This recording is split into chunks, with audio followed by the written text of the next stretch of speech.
오늘은 바이런 게이티의 나는 지금 누구를 사랑하는가에서 나는 정말 그를 사랑하는가 아니면 내가 지어낸 이야기를 사랑하는가의 일부분입니다. 사실 냉정하게 말해서 당신은 어느 누구도 완전하게 사랑할 수 없습니다.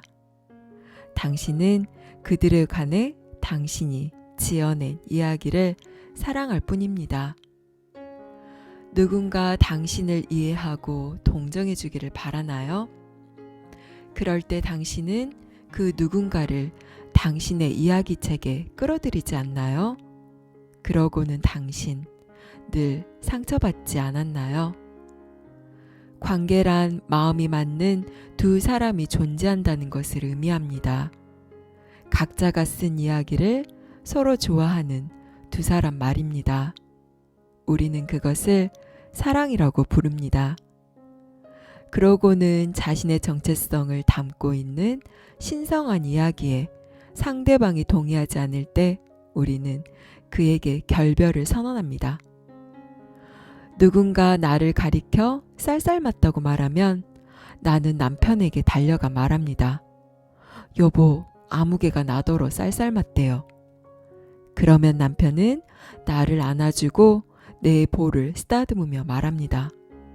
누가 그래요? 당신이 얼마나 따뜻한 사람인데. 그러면 굳이 내부로 들어가 나 자신을 비판할 필요가 없어집니다. 나에게는 내 편이 되어 싸워줄 동맹군이 있고 나는 이렇게 마음이 맞는 것을 가리켜 사랑이라고 부릅니다. 하지만 내가 집에 가서 여보, 아무개가 나더러 쌀쌀맞대요 라고 말할 때 남편이 당신도 가끔 쌀쌀맞을 때가 있어요. 그건 좀 고쳐야 해요 라고 말하면 나는 상처받고 화를 냅니다. 남편이 맞장구를 쳐주기를 바랐는데 기대에 어긋났기 때문입니다. 그러면 나는 아마도 내 말에 맞장구를 쳐줄 친구를 찾아서 집을 나설 것입니다. 하지만 아무리 수다를 떨어도 결국엔 괴로워집니다. 그러니 그런 방식을 버리고 자신의 내면으로 들어가 나 스스로를 해방시켜야 합니다. 내 남편이, 내 친구가 나를 자유롭게 해줄 수는 없습니다. 나 자신만이 할 수 있습니다. 우리가 흔히 말하는 사랑은 서로 마음이 맞아 동의하는 것, 그 이상의 것이 아닙니다. 내 마음이 당신의 마음과 맞으면 당신은 나를 사랑합니다.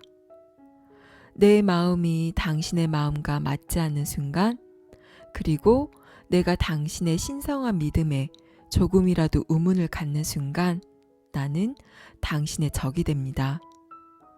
당신은 마음속으로 나와 헤어집니다. 그런 다음 당신은 자신이 옳다는 것을 입증할 갖가지 이유를 찾기 시작합니다. 당신은 자신 내면이 아닌 외부에 초점을 맞춥니다. 그리고 다른 누군가에게 핑곗거리를 찾습니다. 당신이 지어낸 이야기에 대해서는 전혀 생각하지 못합니다. 그러면 당신은 당신이 지어낸 이야기에 희생되어 상황을 나아지게 할 희망마저 잃어버립니다. 자기 자신의 희생양이 되어서 한 줌의 희망마저 찾을 길이 없게 되는 것입니다.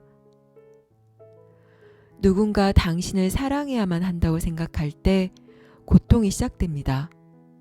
나는 가끔 이렇게 기도합니다.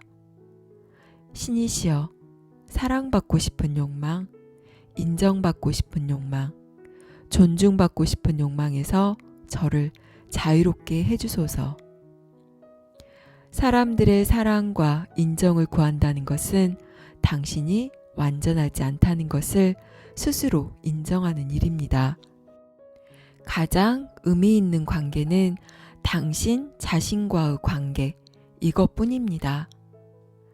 자신을 사랑하게 되면 함께 있는 사람을 변함없이 사랑할 수 있습니다. 하지만 자신을 사랑하지 못하는 사람은 누구와 함께 있어도 마음이 편하지 않습니다. 그들이 당신의 믿음 체계를 시험할 테니까요. 당신이 자신의 믿음에 스스로 물음표를 던져 작업을 하기 전까지 당신은 그 믿음을 지키려고 전쟁을 벌일 것입니다. 그런 관계가 너무나 많습니다. 사람들은 서로 상대방의 믿음 체계를 흩뜨리지 않겠다고 암암리에 약속을 하고 살아갑니다. 하지만 그것은 말할 나위도 없이 불가능한 일입니다.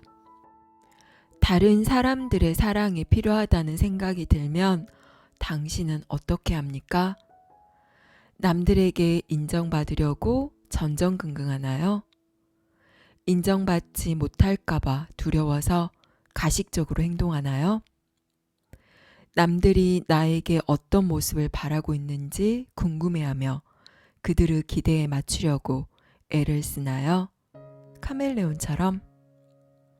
그렇다면 당신은 그들의 사랑을 얻을 수 없습니다. 당신이 아닌 사람이 되어 다른 사람에게 사랑해 라는 말을 듣는다 할지라도 당신은 그 말을 믿어서는 안 됩니다. 그들은 당신이 만들어낸 모습을 사랑하는 것이니까요. 당신이 그런 척 흉내를 내고 있는 사람을 사랑하는 것이니까요. 그들은 존재하지도 않은 누군가를 사랑하는 것이니까요. 다른 사람의 사랑을 구하는 것은 어려운 일입니다. 치명적인 일입니다. 나의 본성인 사랑을 무시한 채 다른 이들로부터 사랑을 구하는 동안에는 자신의 진짜 모습을 잃어버리기 때문입니다. 우리가 이미 갖고 있는 것을 찾아 헤맬 때 우리는 스스로 만든 감옥에 갇혀버리고 맙니다. 낭만적 사랑 이야기는 반쪽인 우리가 다른 반쪽을 찾아서 마침내 온전해지게 된다는 이야기를 속삭입니다. 완전히 정신 나간 이야기입니다. 나를 완전하게 해줄 사람이란 필요치 않습니다. 그 사실을 깨닫는 순간 모든 존재가 나를 완성시켜 줍니다. 당신을 낙원에서 추방시킨 사람은 바로 당신 자신입니다. 당신이 아담이어서 나머지 반쪽이 있어야 한다며 이불을 찾아 나선다면 당신은 낙원에서 쫓겨날 수밖에 없습니다. 반쪽을 찾아 헤매는 대신 자신의 본성을 들여다봐야 합니다. 당신의 타고난 본성은 찾아 헤매지 않아도 얼마든지 경험하고 만날 수 있습니다. 당신의 본성은 스스로를 사랑할 수 있고 나아가 분리감 없이 이불을 사랑할 수 있습니다. 그러나 그녀에게서 무엇인가를 바란다면, 그녀의 사랑이나 인정이 필요하다고 생각한다면 고통이 찾아옵니다. 당신 자신을 완성하는 일에 다른 사람이 필요한 경우는 단 한 가지뿐입니다.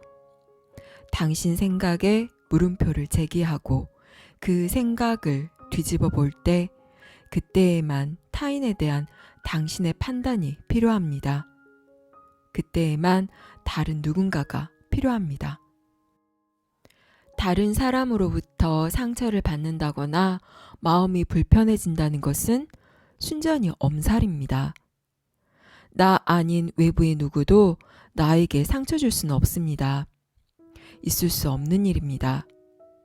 상처를 받을 수 있다면 그것은 내가 상처를 받았다는 이야기를 믿을 때 뿐입니다. 그러니 나에게 상처를 입힌 사람은 내가 생각하는 것을 믿음으로써 나에게 상처를 입힌 나 자신입니다. 이것은 매우 다행스러운 일입니다.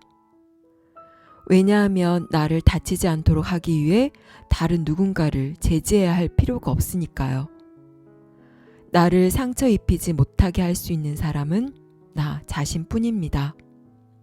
파워 스위치는 나 자신이 지니고 있습니다. 당신이 지금껏 겪은 최악의 손실은 곧 당신 자신이 받을 수 있는 가장 큰 선물입니다. 어떤 생각을 믿게 되면 우리는 그 믿음을 우리의 남편에게, 아내에게, 연인에게, 자녀에게 전이시키려 합니다. 그들로부터 원하는 반응을 얻지 못하거나 우리의 믿음이 위협받게 되면 우리는 우리의 생각을 그들에게 강요합니다. 우리 스스로 자신의 생각에 의문을 제기하고 뒤집어 보는 작업을 하기 전까지는 말입니다. 이것은 그럴 것이라는 추측이 아니라 우리의 실상입니다. 우리는 사람들에게 집착하는 것이 아니라 우리의 고정관념에 집착합니다. 여기까지 바이런 케이티의 나는 지금 누구를 사랑하는가였습니다. 여러분은 사랑이 무엇이라고 생각하시나요? 지금 당신은 누구를 사랑하고 계시나요? 당신이 지금 사랑하는 것은 진정 무엇인가요? 우리는 무엇인가를 사랑한다고 느낄 때 그것을 사랑한다고 말하지만 정말 과연 그럴까요? 자세히 살펴보면 우리는 그 무엇을 있는 그대로 그 자체를 온전히 사랑하는 것이 아니라 그것에 투사된 나의 생각을 사랑하고 있음을 알 수 있습니다.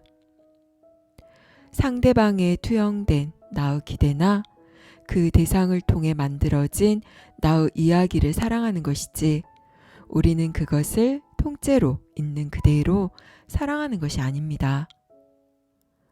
우리는 사랑에 빠진 나의 모습을 즐기는 것이고 나의 결핍된 욕구를 상대방에게 투사해 사랑하는 것입니다. 진정한 사랑이란 대상에 대해 아무런 이야기도 지어내지 않고 기대도 없이 그저 그 존재 자체를 사랑하는 것입니다. 존재 자체에 대한 경이로움으로 그 존재에 대해 감사하고 사랑하는 것이지요. 쉽지는 않은 일입니다. 부모 자식 간에도 자식에게 부모의 기대를 투영해 이뻤다, 미웠다를 반복하는데 타인을 무조건적으로 있는 그 존재만으로도 감사하고 사랑하는 것은 아마 부처나 예수의 경지를 요구로 하는 일일 겁니다. 하지만 우리 안에는 모두 부처와 예수의 신성이 있기에 충분히 그 무조건적인 사랑을 체험할 수가 있습니다. 오늘도 내 안의 사랑을 충분히 느끼고 즐기시는 하루 되세요. 감사합니다. 사랑합니다.